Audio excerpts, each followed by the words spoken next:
Hi everyone, welcome back to another video.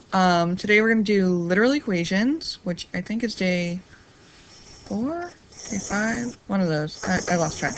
That weird sound is my dog, who really wants to be in the video today. His name's Porter. Porter, go away now. Okay, so let's go ahead and get started. We're going to be talking about literal equations today. So, first thing we're going to do is we are going to do literal equations with, what are these called? Pictures? So a pictorial representation, that's what I'm trying to say. Because that is one of your standards. So, when we have stuff other than numbers, we still follow our inverse operations. We're just not going to be able to do the operation. So we're not going to actually add two numbers together. So we just like tack it on to the end. So for this one, we have to solve for the triangle. So what we're going to do is, first thing, when it tells you to solve for something, that means it wants you to isolate it.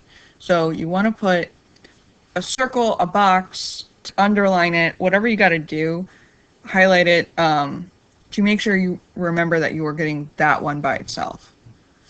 In these cases, there's going to be lots of different shapes and variables that you're going to be solving for, so you want to keep track of which one you're actually looking for. So here we have triangle minus the square equals the star. So we're going to do the exact same thing as if they were numbers. We're trying to get the triangle by itself, so we are going to undo this subtracting a square. Ooh, fun things. So instead of subtracting the square, I'm going to add the square to both sides. Still using my properties, which allow me to do this. So I'm going to go ahead and add the square to both sides. Now these squares will cancel out. So I'm just left the triangle on the side. These guys I can't combine because they're not like terms, quote unquote. So what I just do is I just say star plus square. Where'd it go? Where'd it go? There. So the triangle actually equals the star plus the square. And that's all I have to do for it. Okay? I'm not doing any extra, like, trying to figure out what a star is or what a square is to try to do it. This is literally as much as I can do. Okay? So the next one we're going to solve for the star. Things are happening. Oh, I know why. Sorry, my dog got a hold of the mouse. Fun things. Alright, so this one we're solving for the star. So I'm going to circle the star. And it's a star divided by triangle equals a square. So to undo divided by a triangle, I'm going to multiply both sides by the triangle. Okay? These triangles will cancel out, leaving me with just a star on that side. These guys I can't actually multiply, so I'm just going to leave it written like that. So I get the star equals a square times the triangle. That's all I have to do. Okay? So now you guys are going to try these two on your own. They don't have to be like super pretty shapes or anything like that. Just make sure you get your point across.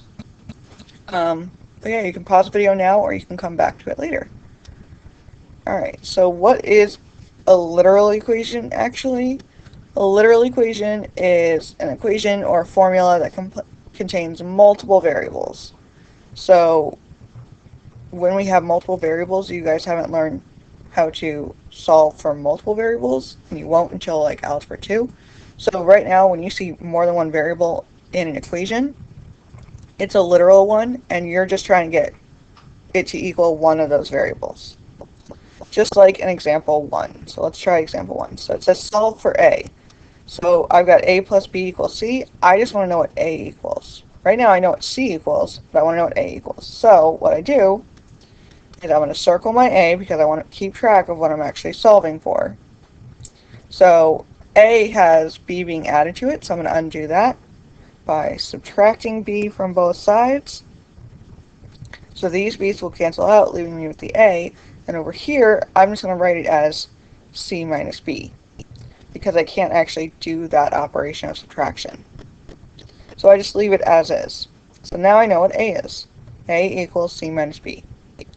And that's all I have to do. That is my final answer. Okay? So now you guys are going to try this one on your own and solve for X. Okay? Example 2, we're going to solve for A again. So I'm going to circle my A because I want to keep track of that. So here I have a is being multiplied with x, and we're adding b to it, and it equals c. Well, I'm going to still follow Sad Meg.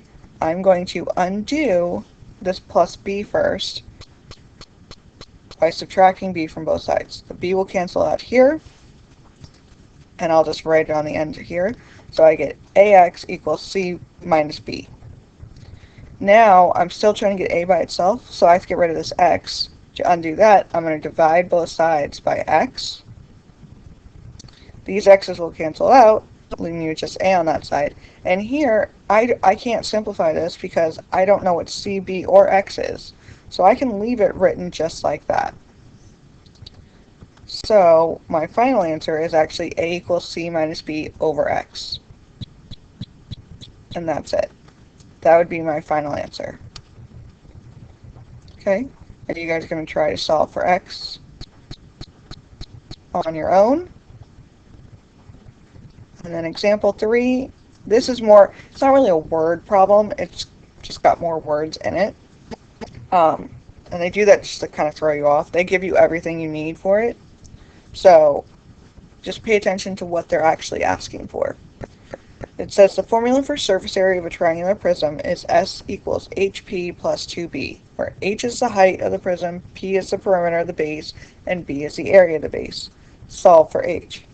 So all it did was give you the formula, and it told you to solve for H. All that extra stuff you don't really need to worry about because it's just like, it's giving you a lot of extra information that you don't need, okay?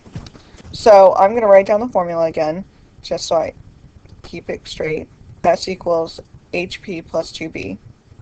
And they asked me to solve for H. What is happening?